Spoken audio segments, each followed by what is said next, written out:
പതിവില്ലാതൊരു ചോദ്യം? അതിന് മണി 8 ആയോളൂ. നേരം എടുക്കണ്ടേ? നീ സാധാ 10 മണിക്കല്ലേ പോണത്? ഇന്ന് കുറെ പഠിക്കാനുണ്ടമ്മ, അതുകൊണ്ട് നേരത്തെ പോണം. ഇന്ന് OMR എക്സാമും സാധാ എക്സാമൊക്കെ ഉണ്ട്. നേരത്തെ ചെന്നാൽ അവിടെ നിന്ന് പഠിക്കാമല്ലോ.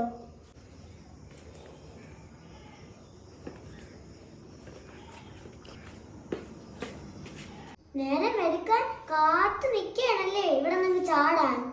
വീട്ടിലെ ജോലി മൊത്തം ഞാനിന്ന് ചെയ്യണമല്ല. രാവിലെ അങ്ങ് ഒരുങ്ങി കെട്ടി അങ്ങ് പറച്ചാനെന്ന് പറഞ്ഞ് പോയാൽ മതിയല്ലേ. പിന്നെ വീട്ടിലെ കാര്യമൊന്നും അറിയണ്ടല്ലോ, ബാക്കിയൊക്കെ ഞാനങ്ങ് ചെയ്യുമല്ലോ. എന്തോന്ന് വർത്താനാ അമ്മ? അടുക്കളയില് കുറെ വാർത്ത നടക്കുന്നുണ്ടല്ലോ, അതൊന്നും കരുവണ്ടല്ലോ. നീ അങ്ങ് പഠിക്കാൻ പോകുമ്പോ ഞാനങ്ങ് കരുവിക്കുള്ളൂ. ഈ വയസ്സായ ഞാൻ ഒരു ലോഡ് ജോലി എടുക്കണം. ഞാൻ രാവിലത്തേക്കുള്ള ഫുഡും പിന്നെ ഉച്ചയ്ക്കൊക്കെയുള്ള കറികളൊക്കെ ഉണ്ടാക്കിയിട്ടല്ലേ ഞാൻ പോണത് അമ്മ പഠിക്കാൻ. അമ്മയ്ക്കിനെ ഒരു ചോറും കൂടെ വെച്ചാൽ പോരെ? മീൻ കിട്ടണമെങ്കിൽ മീൻ കറിയും. മീൻകറിയൊക്കെ ഞാൻ വെക്കണോ? അതിന് മീനും വാങ്ങിച്ചുകൊണ്ട് വന്ന് മീൻകറി വെച്ചിട്ട് പോകണമെന്നാണ് പറയുന്നേ. അപ്പം എന്നെ കല്യാണം കഴിച്ചുകൊണ്ട് വരുന്ന മുമ്പ് ഇവിടത്തേക്ക് ജോലി ആരാ നോക്കിയത്?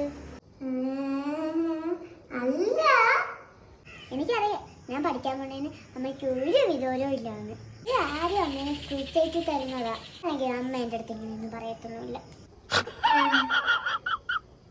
നമ്മളെ തെറ്റിപ്പിക്കാൻ വേണ്ടി ആരോ ചെയ്യുന്ന പണിയാ. അമ്മ അതിലൊന്നും ചെന്ന് വീരല്ലേ. അല്ല മോളെ, അങ്ങനെ ഉദ്ദേശിച്ച് പറഞ്ഞതൊന്നും അല്ല.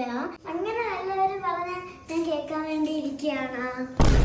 ഞാൻ വരാൻ ഒത്തിരി ലേറ്റ് ആകും കേട്ടോ.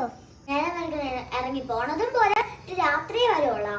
ഇവിടെ എന്നാ ഒന്നും പഠിക്കാൻ പറ്റില്ല. അവിടെ ആകുമ്പോൾ 10 വാക്കെങ്കിലും പഠിക്കാം. അമ്മയാണെങ്കിൽ എന്നെ ഇത്തിരി ജോലി എടുപ്പിക്കൂലേ, അതുകൊണ്ട് എനിക്ക് പഠിക്കാനായിട്ട് പറ്റത്തേ ഇല്ല. എന്നാ ശരി അമ്മേ, ഞാനേ സമയം വൈകിപ്പോയി, ഞാൻ പോട്ടെ. നല്ല മോളെ, മോളെ പോയിട്ട് വാ. അമ്മ നല്ല കുളംപൊടി ഇട്ട് വെക്കണമേ. എന്നാ ശരിയെന്നാ, ഞാൻ പോയിട്ട്.